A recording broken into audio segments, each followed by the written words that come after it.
Olá pessoal, sejam bem-vindos aqui ao nosso canal e hoje vamos falar sobre Sylvia Beach e a Shakespeare Company.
Os proprietários de livrarias costumam ser leitores ávidos, mas não têm um talento específico ou desejo de escrever suas próprias obras. É raro que deixem sua marca no mundo da literatura de forma notável, a não ser o que comumente eles já fazem, que é fornecer literatura ao público em geral. Sylvia Beach, uma americana radicada em Paris, abriu uma livraria que qualquer empresário teria orgulho de possuir. Embora sua fama advenha da marca que ela deixou na literatura, ela não veio por ter administrado um negócio lucrativo, o que não foi o caso. Sua livraria nunca se tornaria uma grande livraria de rede. Ela apenas seria o ganha-pão suficiente para equilibrar as contas durante seus anos de funcionamento. A Sylvia Beach nunca chegaria a ser muito rica com a sua livraria, fato. A grande conquista pela qual Beach se tornou conhecida foi com a publicação em primeiríssima mão e distribuição do tão aclamado livro Ulisses, do James Joyce. Isso é tudo o que a maioria das pessoas sabe sobre a influência de Sylvia Beach dentro da literatura. Além de contar a história de sua vida em suas memórias, no livro intitulado Shakespeare Company, as tentativas de Beach de escrever para o público em geral foram poucas. Junto com a também livreira Adrienne Mounier, Beach traduziu literatura inglesa para o francês e vice-versa. No entanto, ela não criou poesia ou obras de ficção. Talvez ela possa ser melhor descrita como uma musa em vez de uma autora, por sua tentativa de criar um lugar para aqueles que eram entusiastas da literatura inglesa. Ela proporcionou em vida um espaço para que eles pudessem pendurar seus chapéus e discutir literatura moderna em Paris. Beach era uma americana que sempre considerou Princeton seu lar. Quando criança, sua família se mudou para Nova Jersey, onde ela viveu a próxima década e a sua juventude. Por volta lá dos 12 anos, Sylvia Beach e sua família se mudaram para Paris, onde o seu pai, um ministro presbiteriano, foi chamado para trabalhar. A educação de Sylvia Beach, tanto na França quanto nos Estados Unidos, foi mínima. Por quê? Por conta da sua falta de interesse e a problemas de saúde. Ela sofreu de grandes enxaquecas por toda a vida. Enquanto estava na França, Beach e sua irmã Holly foram enviadas para uma escola lá em Louisiana. Isso deu a Beach a chance de ficar longe de sua família bastante rigorosa, mas a aventura não durou muito. Ela frequentemente ficava doente e não conseguia assistir às aulas.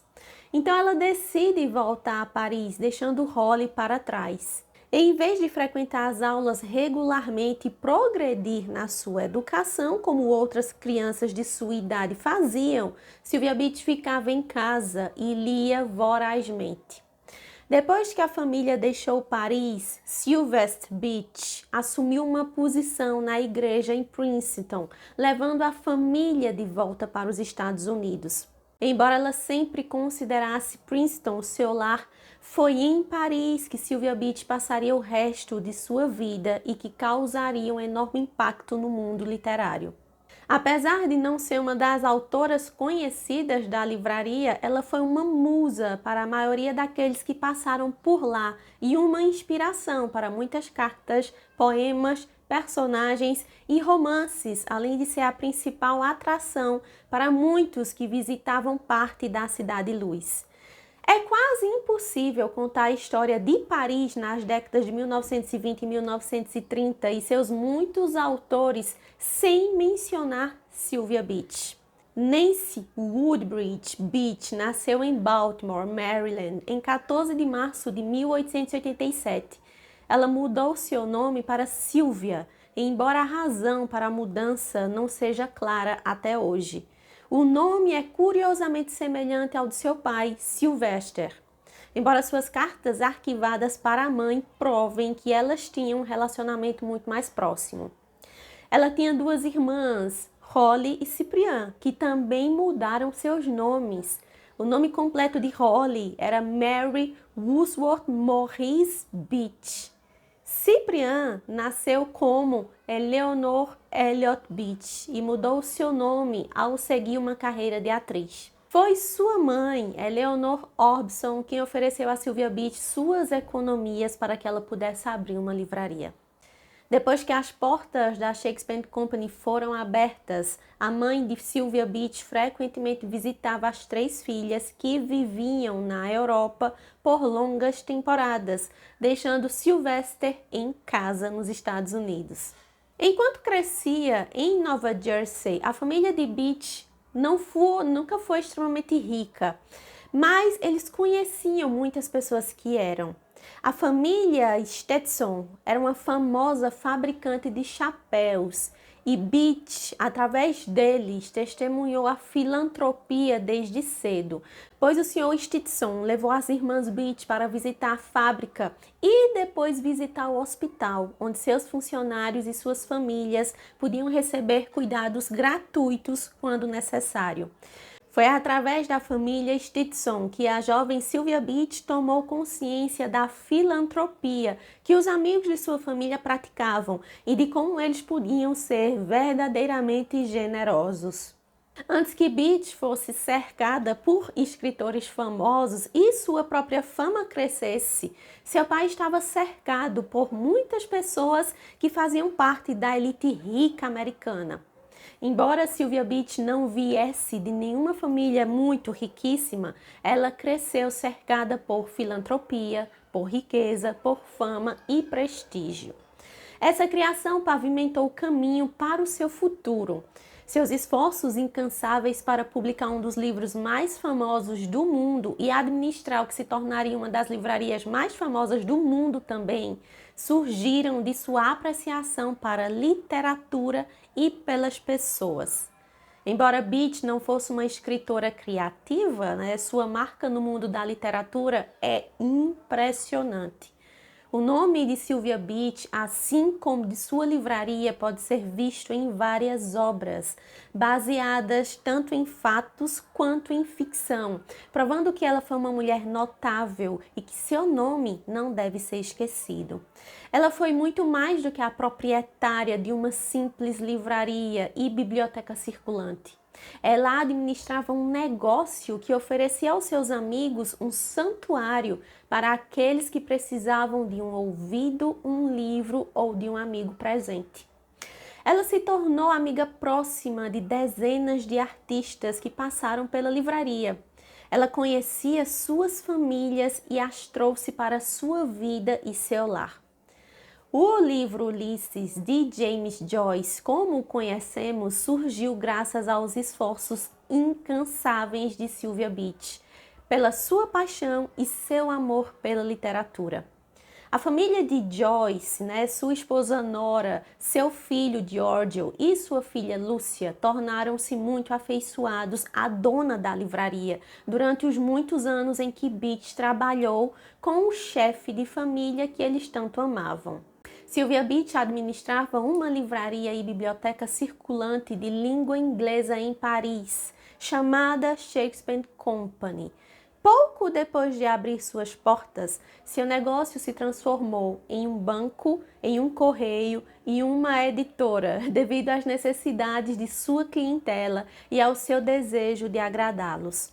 Ela atuou como anfitriã para muitos dos pedidos especiais de seus amigos e foi extremamente tolerante com algumas de suas exigências. Muitos dos documentos de Sylvia Beach estão arquivados no Harry Ransom Center em Austin, Texas, como parte da coleção de Maurice Saillet, além da coleção também de Jackson Matthews, abrigada no Departamento de Livros Raros e Coleções Especiais da Biblioteca da Universidade de Princeton. A quantidade de lembranças guardadas nessas duas instituições prova que Sylvia Beach não jogava nada fora. Também prova que ela causou um enorme impacto em seus amigos, na comunidade literária, assim como no público leitor. The magic of being in an independent bookshop like here and the other world that it opens up to you and the invitation to just live and breathe imagination is extraordinary, and I think that is a very strong feeling that you pick up in good independent bookshops. The object of the book is so exquisite and beautiful, and we're really focusing on hand-picking our books here so that you have everything from that. It's the best edition of its kind, it's the most beautiful one, as well as the content is great. My name is Sylvia Whitman and we are at Shakespeare & Company in Paris.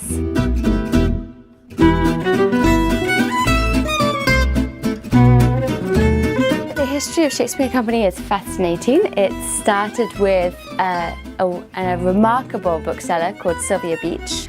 She arrived in Paris in 1916 and she opened an Anglophone bookshop called Shakespeare & Company.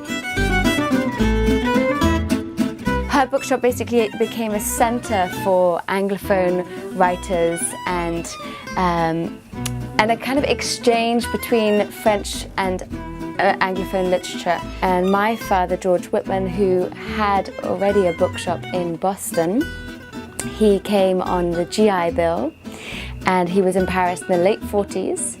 And he was here with all the kind of beatniks, all the beat poets, in particular Lawrence Ferlinghetti. And George found this incredible space.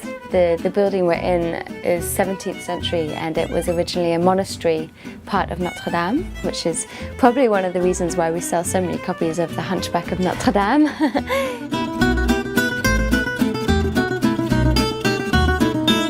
So we welcome aspiring writers. Most of them are aspiring writers and not yet writers because most of them are in their early 20s. Most of them come to Paris as foreigners and they don't have much money and they want to live in this city, which is such a historically literary city. That really, for me, gives it such a soul, because to have young writers living above the bookshop, attempting to write, talking about their writing, and then downstairs selling books, it gives a very organic feel to the bookshop.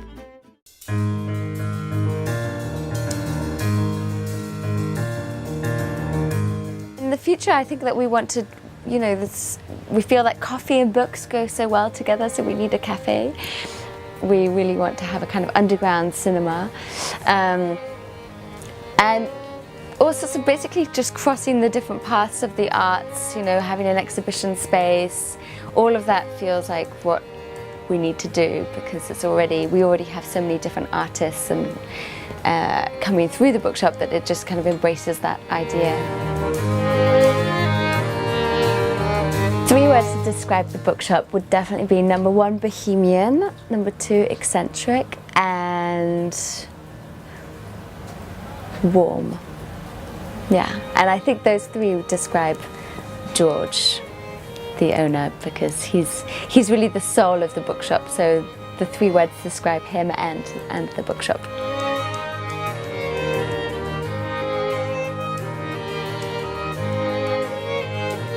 I like picking up the object. I like the weight of it. I like looking at the book cover. I like the sensation of opening a book, and it feels like, you know, there are a lot of writers that have said that their library is their friends. They're surrounded by their friends, and I really feel that about the bookshop, and it feels that those books are your friends and your family as well. A biblioteca e livraria de Sylvia Beach foi inaugurada quando havia poucos salões ainda operando em Paris, final de 1919, início dos anos 20. Eles estavam morrendo lentamente, esses salões que antigamente eram extremamente comuns na cidade parisiense. Mas o ímpeto ainda permanecia entre muitos entusiastas da literatura e da arte que apreciavam a atmosfera intelectual. Esses salões não eram tão populares como eram nas décadas anteriores à chegada de Sylvia Beach a Paris. Sylvia Beach teve que cruzar muitas pontes para que sua livraria se tornasse um sucesso. Ela era uma proprietária única, com uma certa quantidade de dinheiro para começar um negócio completamente sozinha. Seu objetivo era fornecer literatura em língua inglesa ao público leitor na França. Ela pode não ter partido da ideia de criar seu próprio salão, mas como o ambiente do salão ainda tinha uma leve presença na França, sua livraria se transformou em mais do que apenas uma loja de varejo. E aqui é importante a gente frisar, e eu quero trazer isso para vocês, que quando eu falo aqui salão, eu não estou falando salão de festa. Eu não estou aqui falando salão no sentido de ser salão de jogos. Eu estou falando aqui de salão no sentido de que as pessoas se reencontravam. As pessoas se encontravam em um determinado local para terem conversas intelectuais, certo? O conceito de salão como um local de encontro e conversação já existia há séculos. Eles davam a essas pessoas da sociedade de elite um fórum onde se reunir e se misturar com seus amigos e vizinhos. Dava aos convidados a oportunidade de discutir seus pensamentos e ideias a respeito da sociedade, da arte, da literatura e da poesia. Muitas vezes giravam em torno de questões filosóficas ou ideais filantrópicos. Durante certos períodos, muitos salões mantiveram sua filiação a um tipo específico de pessoas, muitas vezes limitando a participação de artistas, de escritores ou de outros grupos. Outras vezes, esses mesmos artistas ou escritores eram a elite presente. Alguns salões tinham a tendência de desaprovar certos tipos de conversa, dependendo do tipo de salão e seu propósito geral.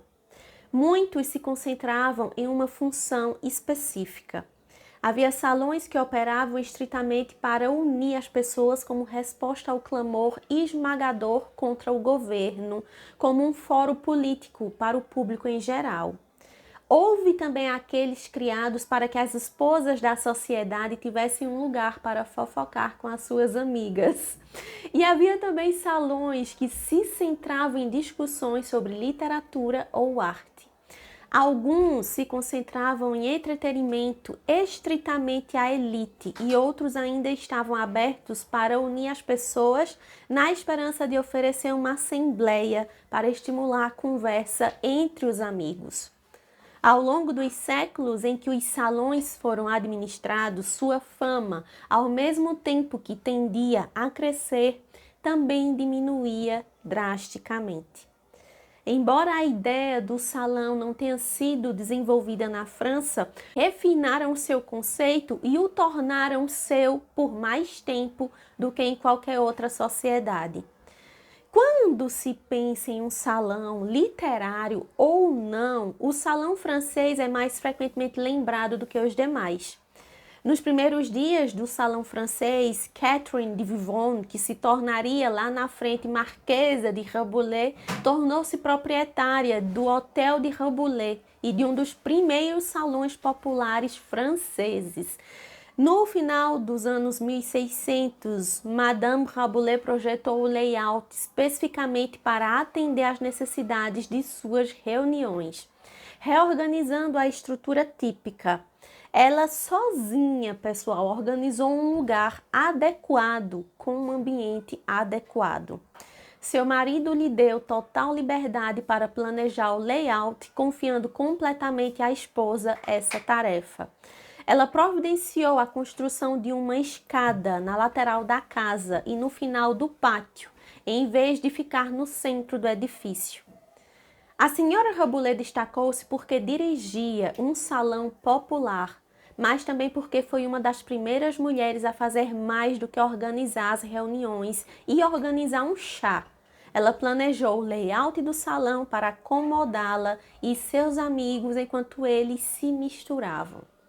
Ela lançou as bases para a criação de uma cultura que prosperou em reunir-se em um ambiente social para discutir assuntos importantes e muitas vezes também não tão importantes assim, era simples fofoca também. Então, Madame de Rambouillet foi uma das primeiras mulheres na França a administrar um salão e foi um precursor na criação da cultura de um salão como um lugar onde as pessoas discutissem os atuais eventos sociais ou políticos.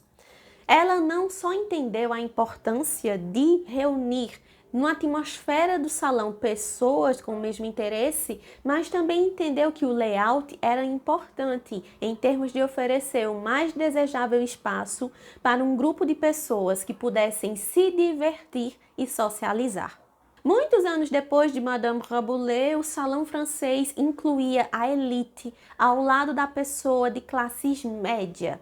Segundo Raymond Rudolph, em seu livro sobre Paris durante a década de 1890, a Belle Époque, houve um movimento em Paris em direção a uma maior liberdade e mobilidade social.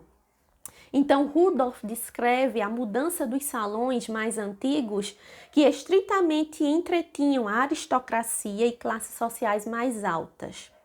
O movimento estava fazendo uma mudança para incluir cidadãos menos ricos misturados com a elite. Rudolph continua dizendo, em um nível ligeiramente inferior da sociedade era possível ao aventureiro, ao literato ou ao artista boêmio de certa educação abrir caminho. O que a maioria dos parisienses pareciam querer mais do que qualquer outra coisa era se divertir. E havia um futuro para quem pudesse ser divertido. A sociedade não exigia mais que isso se todos se encaixassem no mesmo molde. A criatividade também era super encorajada. O salão francês estava mudando, assim como o patrono do salão francês. Rudolph descreve uma Paris que era procurada pela liberdade, onde as pessoas tinham permissão para serem elas mesmas em seus pensamentos, suas 10 expressões e suas vestimentas em todos os aspectos de suas vidas. Esse tipo de liberdade é o que traz Sylvia Beach e muitos outros escritores para a cidade de Paris anos depois. Um dos salões franceses mais conhecidos era propriedade de outra americana expatriada chamada Natalie Clifford Barney. Durante o reinado de Barney, o salão era geralmente social e não um lugar centrado em exibir a posição de alguém. Os convidados de Barney se vestiam para a ocasião, mas os trajes de salão das décadas anteriores não eram mais necessários, ou seja, eles não precisavam se vestir a rigor para frequentá-los, não mais. Os participantes não estavam lá estritamente pela reputação. Eles estavam lá como qualquer outro convidado para discutir obras de outros além dos seus próprios. Esse foi um período em que o povo da França estava ciente da literatura moderna e estavam receptivos à leitura e discussão com amigos em um ambiente social. Embora a livraria e a biblioteca de Sylvia Beach, pois na livraria a Sylvia também prestava livros, né, ela não tinha esse título de salão, nunca foi chamada oficialmente de salão, mas a livraria funcionava como um salão em diversos aspectos. Por quê? Porque muitos salões funcionavam na casa de um proprietário. Sylvia Beach viveu em cima de sua livraria durante aqueles anos em que ela não residiu com Adrienne Monnier. Então, muitos dos visitantes da livraria paravam na Shakespeare Company para conversar com a proprietária, com a mesma frequência com que eles iam buscar livros ou comprá-los. Então, mesmo que eles não fossem lá comprar, eles paravam na Shakespeare Company como algo social, de encontro, de conversa. Essas pessoas valorizavam a amizade de Sylvia Beach e eram seus clientes fiéis por causa desse forte relacionamento. Ela dirigia um negócio que girava em torno da língua inglesa, enquanto Barney dirigia suas festas de salão, principalmente em francês, mudando ocasionalmente idiomas adequados à conversa ou ao público. Durante a primeira parte do século XX, Paris oferecia poucas comodidades em hotéis ou apartamentos. Eletricidade e água também eram coisas escassas ou segmentos de luxo. Então, poucas casas ou apartamentos tinham também telefones funcionando. Os moradores de Paris que não passavam um dia em seus empregos específicos tendiam a passar muito pouco tempo em suas casas por conta dessas questões, tá? Eles preferiam estar muitas vezes em cafés e em salões como seus refúgios diurnos para não ficarem em casa o tempo todo. A livraria de Sylvia Beach oferecia um desses lugares para ela, para seus amigos, para seus clientes que estavam passando por ali, né? E lá eles podiam conversar sobre literatura ou pegar as novidades publicadas para ler, não só em questões de livros, mas também de revistas e jornais. Ela não oferecia, óbvio, os mesmos luxos de um café. Ela não oferecia, óbvio, os mesmos luxos de um salão que existia com esse propósito.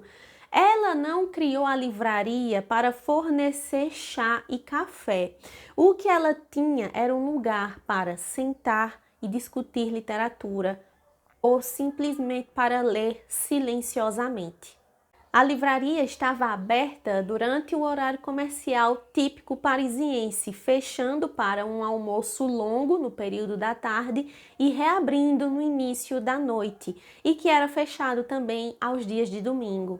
Embora ela não mantivesse horários regulares reservados estritamente para visitas, em um estilo de salão, como os eventos sazonais de sexta-feira à tarde que Natalie Clifford Barney oferecia, né?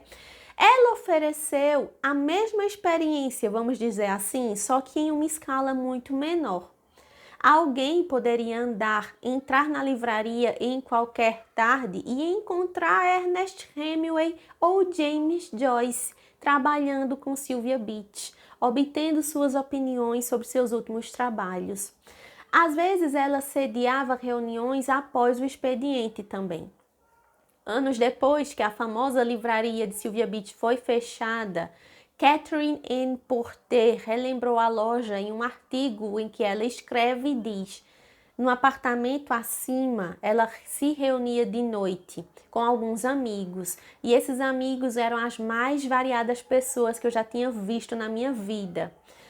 Pessoas que você ficaria surpreso ao encontrar na mesma paleta juntos, muito menos sob o mesmo teto. Então vejam que Barnaby e Beach costumavam realizar recepções em homenagem aos amigos. E eram realizações de reuniões que saíam fora de suas programações normais e onde elas conseguiam juntar um público tão diverso que você não costumava acreditar que fulano e cicrano estivessem no mesmo ambiente conversando. Beach realizaria leituras dentro de sua loja e Barney daria festas em homenagem aos escritores recentemente publicados. Ambas mulheres homenageavam seus amigos autores celebrando suas obras. Em certas ocasiões, Beach teria que limitar também o número de convites enviados a potenciais hóspedes. Sua livraria só comportaria um número limitado de pessoas, o que muitas vezes era uma decepção para aqueles que não compareciam à lista que ela criava. Já o salão de Barney costumava receber centenas de convidados em uma só noite, e outras noites também simplesmente fornecia chá para uma pequena quantia de pessoas. Em uma entrevista com Gloria Fernand Orestein, Bertie Claridge, a mulher que serviu Barney por mais de 40 anos, discutiu os dias de reuniões de Barney, dizendo: a senhorita Barney tinha o hábito de receber convidados todas as sextas-feiras durante 2 meses na primavera, começando em maio e continuando até os primeiros dias de julho, quando ela faria as malas e partiria para o verão. Os salões aconteciam sempre na sexta-feira. Todo mês fazíamos uma grande recepção de 100, 150 pessoas. Caso contrário, teríamos recepções que variavam de 50 a 75 pessoas no máximo. Nessa mesma entrevista, Claridge mencionou que Barney pediu para pegar livros da livraria de Adrienne Monnier. Adrienne Monnier era dona de uma livraria de língua francesa. Monnier e Sylvia Beach eram frequentemente convidadas para o salão de festas de Barney, embora elas não comparecessem com tanta frequência. Barney também era membro da biblioteca de empréstimos de Sylvia Beach. Barnaby também realizava seus salões regularmente todas as sextas-feiras, enquanto Sylvia Beach administrava uma livraria 6 dias por semana. Então vejam o seguinte, que embora as intenções de Barney e de Sylvia Beach fossem completamente diferentes, elas operavam seus salões, e aqui eu estou colocando bem entre aspas, de formas semelhantes e entreteve muitas das mesmas pessoas. Ambas eram receptivas à novidade, visitantes e acolheram de coração aberto seus frequentadores. Barney e Beach amaram, antes de tudo, as pessoas, e elas amavam os livros mais do que a pompa e circunstância dos salões antes de seu tempo. Embora a livraria de Sylvia Beach só ficasse aberta algumas horas por dia, ela costumava ficar aberta até tarde quando seus clientes e amigos estavam por perto. Se não estivessem, ela passava muitas horas extras escrevendo cartas e executando as tarefas administrativas exigidas de qualquer dono de uma livraria. Sylvia oferecia aos seus clientes um lugar para se encontrarem e desfrutarem da companhia de outras pessoas que escreviam e um lugar para discutir literatura moderna. Ela também forneceu seus serviços como editora de meio período para alguns desses escritores, especialmente James Joyce, trabalhando com mais frequência com eles por caridade, sem receber compensação financeira. A loja de Beach operava como um negócio, mas funcionava também como um fórum social para os escritores que passavam por Paris numa época em que o salão, como local de encontro, já não se definia em torno de agendas específicas ou de estatuto social, mas sim como um local de encontro para discutir ideias e sentimentos sobre o que era moderno na arte da época. Conforme a tecnologia mudou e avançou, as prioridades também mudaram. Essa questão de salões começou a morrer lentamente. O salão de Barney foi um dos últimos grandes salões da época. Durante o Barney's e na época de Sylvia Beach, o costume ainda era praticado, quando a era depois finalmente chega ao fim. Esta foi uma época em que as pessoas ainda estavam dispostas a se reunir socialmente, muitas vezes para discutir as artes como um grupo de intelectuais. Sylvia Beach e Barney ofereceram aos seus amigos um ponto de encontro social e intelectual que quase não existe mais hoje, minha gente. Muitas livrarias hoje são tão grandes que 2 amigos podem gastar horas no mesmo local e não se encontrarem em nenhum momento. Os fóruns literários também quase desapareceram, não é mesmo? Os salões tornou-se um objeto, então, de quê? De nostalgia, em que as pessoas ainda sonham em abrir e administrar, mas que raramente colocam isso em prática, raramente colocam esse sonho em ação. Diane von Furstenberg, uma popular designer de roupas, em ato de sua carreira, revelou em uma entrevista recente que viveu em Paris na década de 1980 com uma escritora. E ela diz: "E eu realmente não fiz muita coisa, exceto que li muito e tive essa fantasia de ter um salão literário." Os salões dos últimos séculos deixaram sua marca, ainda que eles não durassem muito.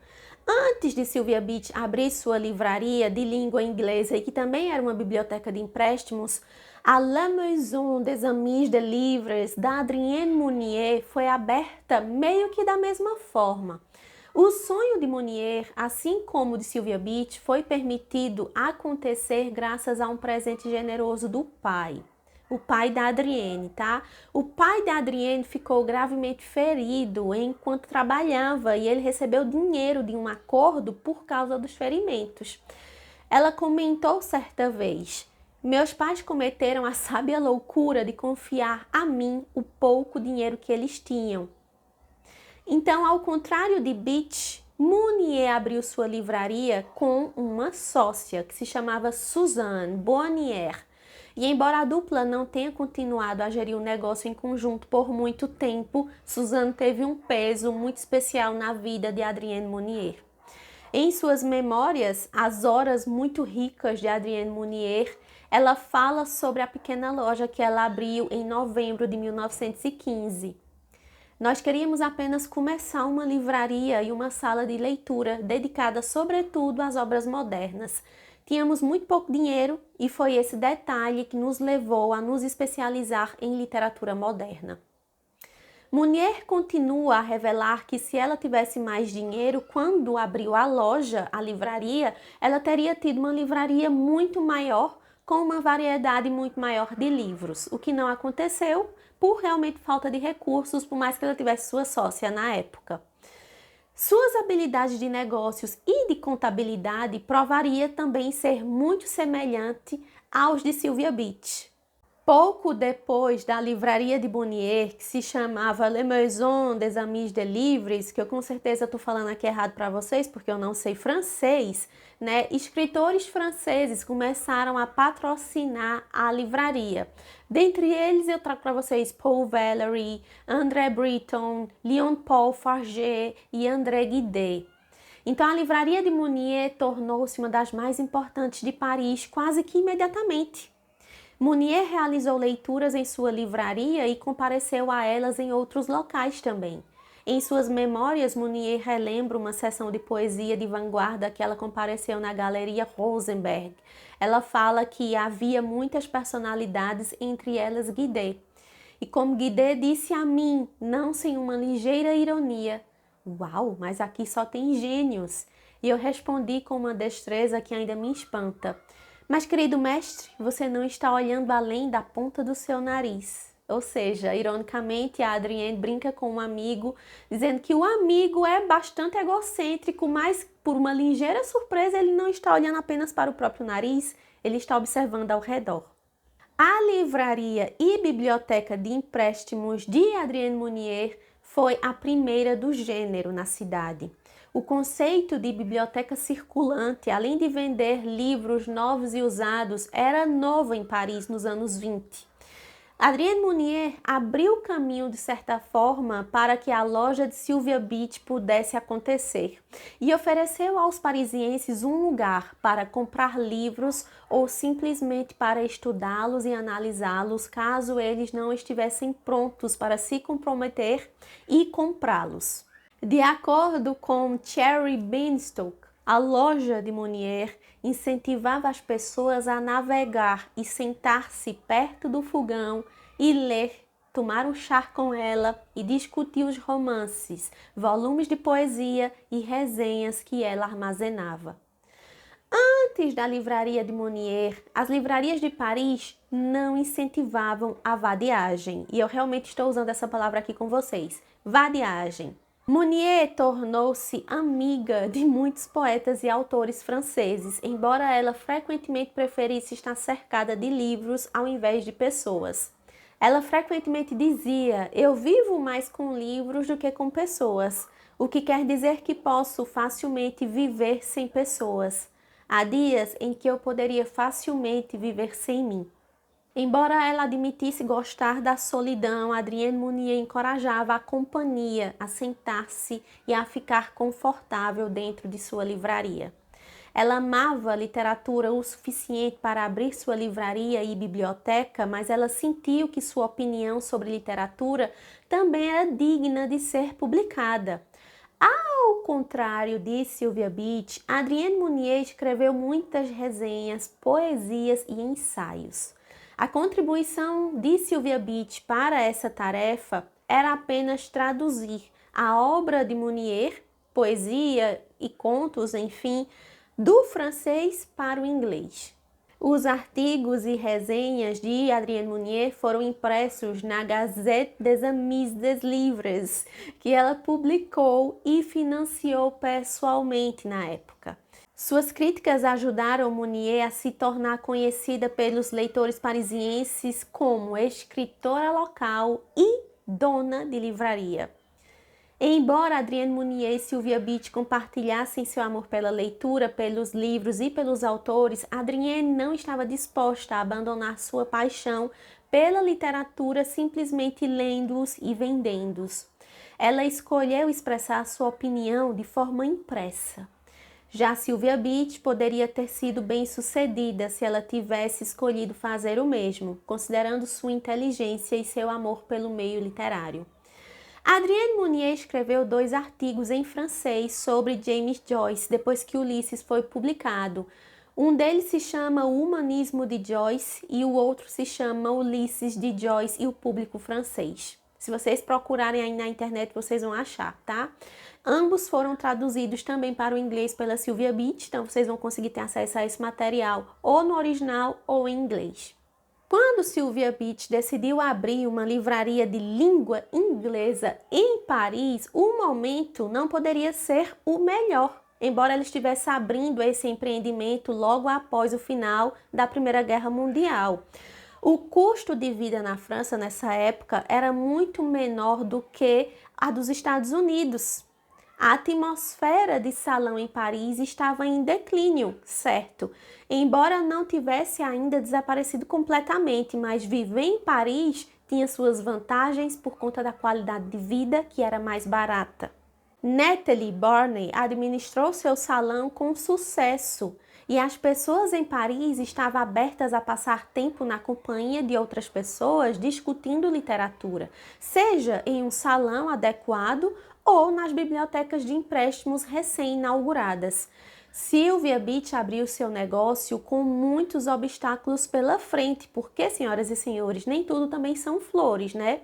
Ela tinha uma capacidade limitada, e eu digo capacidade limitada no requisito intelectualmente falando, porque ela não entendia de contabilidade, ela nunca geriu uma livraria antes, tá? Ela também tinha pouco dinheiro para começar. Ela tinha muita pouca educação, e quando eu digo tinha muita pouca educação, é no requisito formação acadêmica. A Sylvia Beach nunca se formou academicamente falando, tá? E repetindo, ela não tinha nenhum conhecimento prévio sobre o negócio, ela não tinha nenhum conhecimento prévio contábil. Ela estava abrindo sua loja como uma mulher solteira e era uma livraria de língua inglesa em um país cuja língua era predominantemente francês. Então, Sylvia Beach é pioneira em diversos sentidos, né? Por quê? Porque apesar desses obstáculos, ela conseguiu manter as suas portas abertas durante 22 anos e gerir um negócio que se tornaria reconhecido mundialmente, não por seus lucros ou grande crescimento, mas pelas realizações de sua dona e seu trabalho como editora.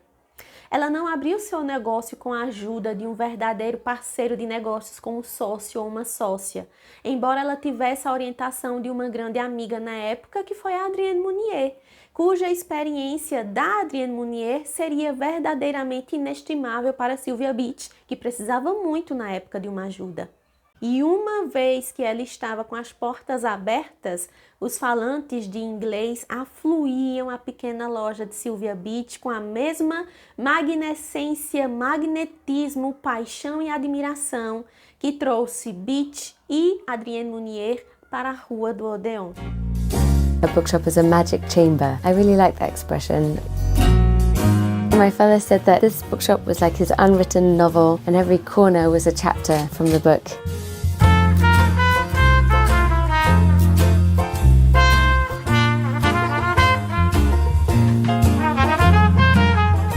Shakespeare & Company is situated opposite and in the shadow of Notre Dame Cathedral, which is quite a spectacular position to be in.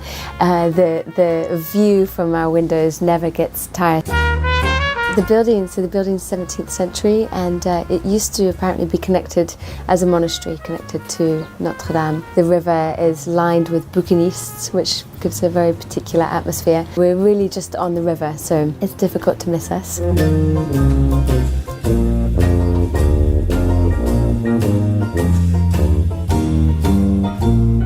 My father George always insisted that a bookstore houses many works of the imagination, and therefore it should be a sort of invitation into your imagination when you walk in. Every corner, he said, was like a chapter from his novel. On this floor we have a mirror of love, which was one of my father's favourite corners.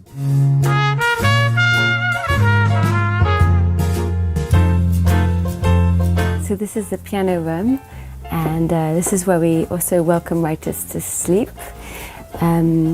And it's mostly unchanged. It's been like this for about 50 years. And this is a little typewriter cubbyhole. Customers are welcome to sit down and write something if they feel a creative urge. This is all the reading room where the books, it's not a commercial space, so the books are not for sale. People are just invited to sit and read and enjoy. There's also a lot of writing around the bookshop. There's one that's very well known above the doorway as you come up the stairs. It says, "Be not inhospitable to strangers, lest they be angels in disguise." And there's a very strong energy in this building. Maybe it's because we're surrounded floor to ceiling by books, which makes a good company. We have about 50,000 new books and 3,000 rare books. I really like the fact that we have new books mixed with second-hand books, mixed with rare books. So we have an antiquarian section. It's really difficult being in a bookshop and not leaving every day taking a book. I mean, that's why I love working here. There's so many, there's so many books to read. Shakespeare & Company started in 1919 and was founded by Sylvia Beach, who is an American bookseller who found herself in Paris. It was much, much more than a bookshop. It was a mecca to all the important writers of the era.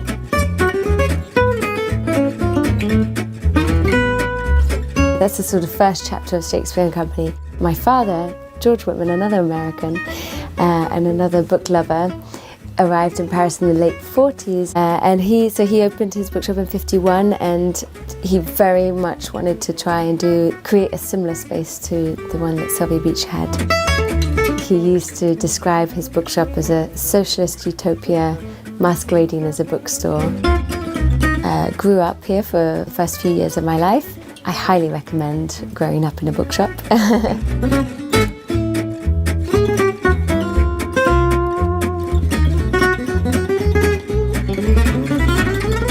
One of the challenges that I've really enjoyed is trying to retain the spirit that he created with this space and make sure that we were able to survive and in the 21st century, keep it relevant and remain in people's minds. Ce que j'aime beaucoup avec la ville de Paris, déjà c'est l'ambiance et le soutien de la littérature, de librairies, les bouquinistes qui sont sur le côté de la Seine. Les auteurs anglophones, quand ils viennent à Paris, ils aiment beaucoup. Quand on fait une flâneuse dans la rue, on pense à tous les fantômes de Rimbaud, les fantômes de Gertrude Stein, et tous ces auteurs qui sont passés ici. Mon père, quand il était arrivé à Paris, il a dit « Paris, c'est une ville où la poésie est tellement présente dans les rues, les gens sont des poètes et la vie, c'est un poème. »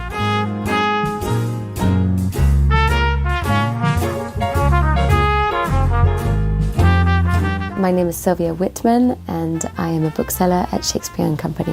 Os clientes de Sylvia Beach, durante o reinado de sua livraria, vinham de longe e também de perto. Elas variavam de aspirantes a escritores até aqueles que já eram bem conhecidos, passando por artistas que escolheram diferentes mídias como música e teatro. Eles também eram bibliófilos, que seguiam seus escritores favoritos até a Rua do Odeon e que paravam na livraria de Sylvia Beach na esperança de encontrá-los. Os diferentes gêneros de arte se misturavam para muitos na livraria de Sylvia Beach, embora a literatura fosse o primeiro e mais importante amor de Sylvia Beach na vida. Na sua livraria, uma parte das paredes, não cobertas por estantes de livros, era coberta com retratos dos autores dos livros ou com algumas ilustrações famosas. Essas eram as únicas coisas que ela colecionava, além de seu grande grupo de amigos diversos.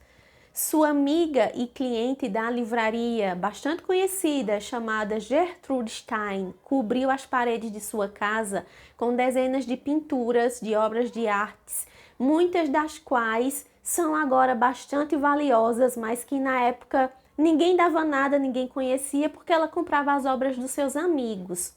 O retrato de Stein, pintado por Picasso, está agora abrigado no Metropolitan Museum of Art. Então, Stein escolheu cobrir suas paredes com pinturas e obras de artes de amigos queridos. Por outro lado, Sylvia Beach optou por cobrir suas paredes com fotografias dos escritores cujos livros enfeitavam as prateleiras de sua loja. Autores como John dos Passos, e sim, minha gente, esse nome é muito estranho. John, de quê? Dos Passos. Pois é. Então, autores como John dos Passos tinham suas fotos sob a porta da livraria, a pedido da própria Sylvia Beach. Embora Beach não escrevesse criativamente, ela era admirada e respeitada por um vasto número de autores e de figuras. Elas e eles apreciavam a sua amizade e o seu conhecimento da literatura e da livraria também, que lhes permitia ter um ponto de encontro para essas mentes brilhantes e semelhantes. Gertrude Stein foi considerada a primeira das sócias anuais de Sylvia Beach. Stein e Alice Toklas visitariam Sylvia Beach em sua livraria, embora elas não fossem clientes frequentes. É conhecido de alguns estudiosos e professores que Gertrude Stein provocava Sylvia Beach sobre suas práticas de venda de livros, mas ainda assim ela era uma apoiadora de Sylvia Beach e de sua livraria. Ela doou vários de seus livros para Sylvia Beach, incluindo um com um artigo escrito por Stein sobre Pablo Picasso e Henri Matisse. Ou é Henri Matisse, pessoal, não sei. Em suas memórias, porém, Sylvia Beach não faz referência a Stein como primeiro membro da biblioteca de empréstimos. Na verdade, quando ela o faz, ela menciona que Gertrude Stein pouco se importava com as obras dos outros autores, se não fosse as suas. Entre muitos amigos / clientes, um dos maiores apoiadores de Sylvia Beach foi Sherwood Anderson e, adivinhem só, Ernest Hemingway. Hemingway conheceu Beach por conta própria, enquanto vagava pelas ruas de Paris. Ele tropeçou em sua pequena livraria, assim como muitos de seus clientes faziam, passeando pela Rua do Odeon. Os dois se tornaram rápidos amigos. O relacionamento de Sylvia Beach com Joyce, na época, foi baseado em sua assistência na publicação de Ulisses, enquanto o relacionamento com Hemingway era muito mais pessoal. Os dois eram verdadeiros amigos e não baseavam sua amizade nas necessidades do outro. Embora ele tenha tentado convencê-la a publicar novamente algum outro livro de outro autor ou autora, ele não a pressionava em seus esforços e foi um amigo sempre constante. Ele até brincou, e isso está registrado em uma das cartas de Sylvia, que ele teria batizado seu primeiro filho com o nome de Sylvia Beach se tivesse sido uma menina. Já o relacionamento de Sylvia e James Joyce é uma questão, né?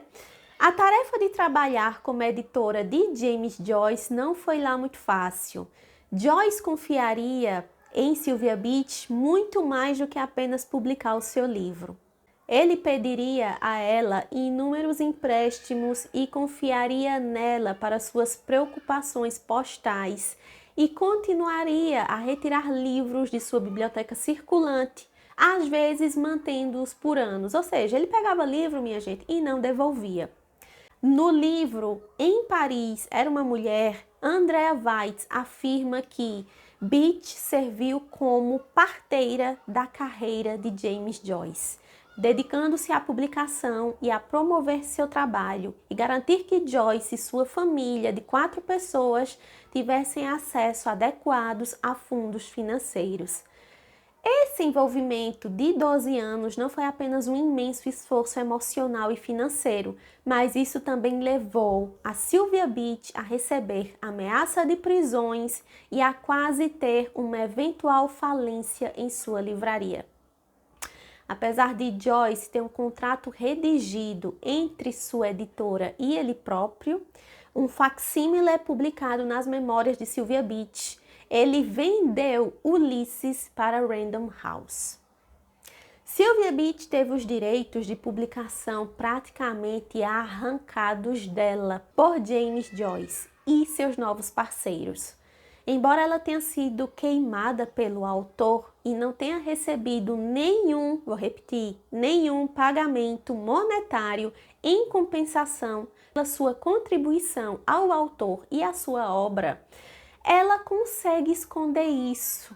Ela consegue esconder esses sentimentos, mas a gente sabe que isso magoou a Sylvia muito na época. Ela continua refletindo sobre a transferência de editoras em uma de suas cartas pessoais, ao qual ela diz: "E afinal, os livros eram de Joyce. Um bebê pertence à sua mãe e não à parteira, não é mesmo?" Depois desse ato de engano e de decepção, Joyce ainda encorajou Sylvia Beach a trabalhar com ele. Ela iria publicar mais 2 livros antes de finalmente poder recusar os desejos do autor. Embora ela não ganhasse a vida escrevendo, nem se tornasse famosa por isso, Beach foi uma grande contribuidora importante para o mundo da literatura como conhecemos. Ela assumiu o desafio de publicar Ulisses quando ninguém mais ousou fazer. Ela estava familiarizada com seu trabalho, mas mal conhecia o autor e não tinha experiência nenhuma no assunto. Ela dedicou cada momento de vigília fazendo malabarismo entre livraria e publicação e conseguindo nesse meio tempo não ferrar com a própria livraria e ainda trazer o Ulisses publicado. Com tudo isso, ela tinha pouco tempo para qualquer outra coisa. E é um milagre, senhoras e senhores, que ela tenha tido tempo ainda, no meio de tudo isso, de visitar amigos, de socializar com clientela ou simplesmente para parar e escrever cartas para amigos e familiares que estavam vivendo no exterior. Em seu romance autobiográfico chamado Paris é uma Festa, Ernest Hemingway se refere a Sylvia Beach o tempo todo, dando-lhe mais elogios no romance do que qualquer outra pessoa que ele conhecesse, até mesmo sua esposa. Ele frequentemente se refere a ela e sua livraria, relembrando sua viagem pelo mundo com os livros emprestados nas mãos, provando que sua loja, sua livraria, era um lugar de grande conforto para Hemingway. Ele não se refere à livraria pelo nome, mas se refere a ela pelo nome do proprietário, fazendo referência à livraria Sylvia Beach e não Shakespeare Company, provando que era a proprietária tanto quanto a livraria extremamente especiais e significativos para ele.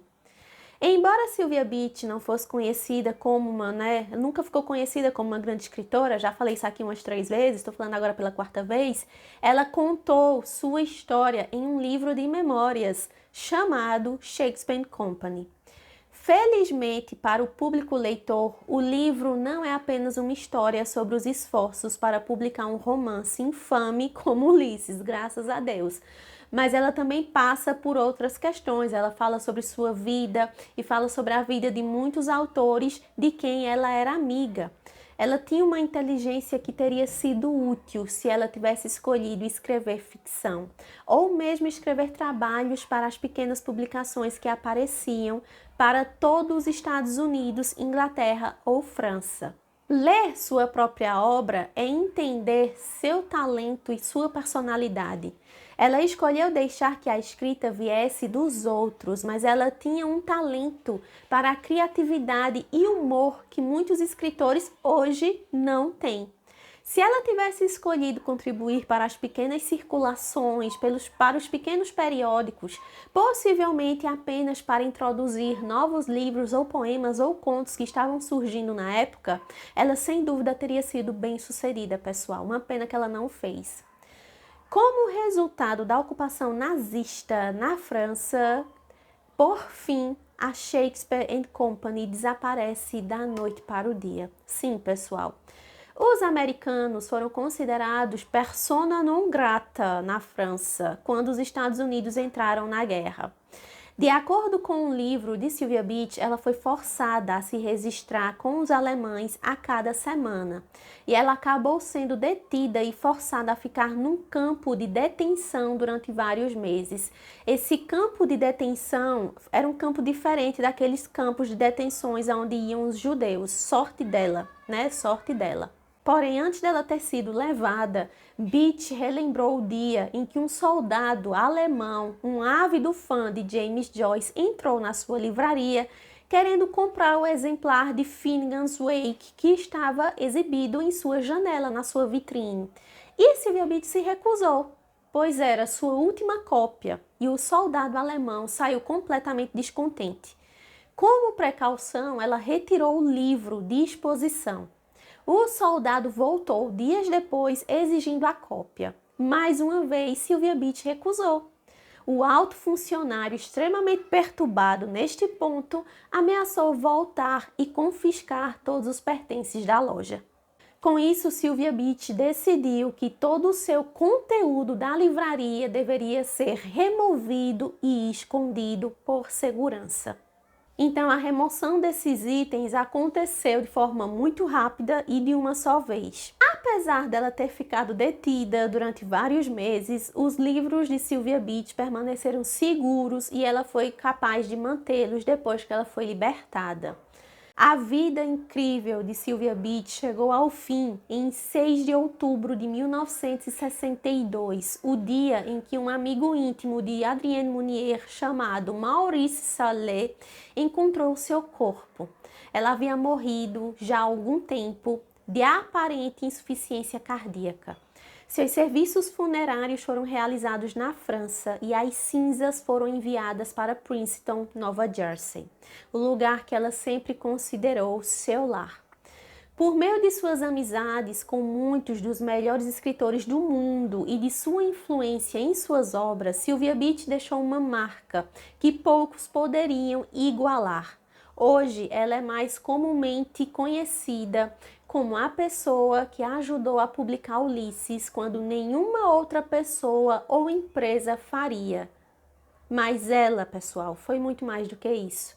Ela tocou a vida de muitas pessoas e deixou sua marca em suas almas e em seus escritos. E é isso, pessoal. Espero que vocês tenham gostado de mais um vídeo. Esse material vem complementando a experiência de leitura que nós tivemos com esse livrinho aqui, A Livreira de Paris, dentro do Círculo Literário. Vai acontecer o debate desse livro quinta-feira agora, após quarta-feira de cinzas. Então peguem o que vocês leram, a experiência de leitura de vocês, juntem com esse vídeo, juntem com o material em PDF que eu também estou soltando dentro do grupo do Círculo Literário e vamos para o nosso debate quinta-feira agora, dia 6 de março. A nossa próxima leitura do Círculo Literário será Pachinko. Pachinko começa dia 7/3, oficialmente ali o cronograma, e vamos passar pouco mais de 15 dias desenvolvendo essa leitura. Se você quiser participar, ainda está em tempo. Me chama nas redes sociais, se apresenta, pelo amor de Jesus Cristo, me adiciona na rede social para que eu possa saber quem é você, de onde você vem, entender que você não é nenhum fantasma golpista. né, deste mundo internautico, internetico, sei lá, maluco, que todo mundo quer dar golpe em todo mundo, para que eu possa autorizar você a entrar, porque se isso não acontece desta maneira, queridos e queridas, você vai pedir solicitação e sua solicitação será recusada. É isso, pessoal. A gente encerra por aqui. Se você gostou do conteúdo, não esqueça de deixar o seu like, não esqueça de se inscrever no canal, né? Isso sempre nos ajuda, me ajuda demais.